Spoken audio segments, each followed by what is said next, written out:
దేవుని గురించి తెలిసినా కూడా, దేవుని వాక్యం తెలిసినా కూడా ఆ వాక్యాన్ని చూసి వేసినప్పుడే మనిషి జీవితంలో మరింత శ్రమ వస్తుంది. అయితే దేవుని కొరకు బతికినప్పుడు కూడా శ్రమ వస్తుంది, కానీ ఆయన శ్రమలో తోడుగా ఉంటాడు. ఎందుకు?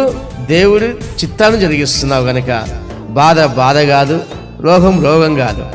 యోబుకు కూడా రోగం వచ్చింది, కానీ దేవుడు తోడుగున్నాడు కాబట్టి ఆ రోగం వలన అతను బాధపడతలేదు. దేవుడు నన్ను స్వస్థపరుస్తాడు అని ధైర్యంతో ఉన్నాడు. కారణం ఏంటంటే దేవుడు శ్రమలో తోడుగా ఉన్నాడు అతనికి.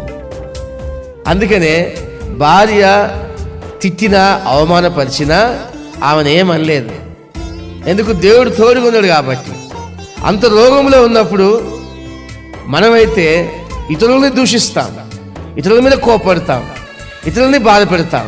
కానీ యోబును చూస్తే గనక యోబుని వాళ్ళ భార్య బాధ పెడతా ఉన్నాడు, అయినా యోబు ఏమి అనలేదు ఆమెని.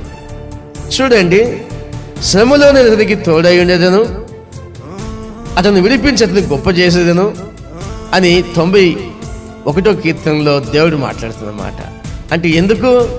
అతడు నన్ను ప్రేమించున్నాడు గనక.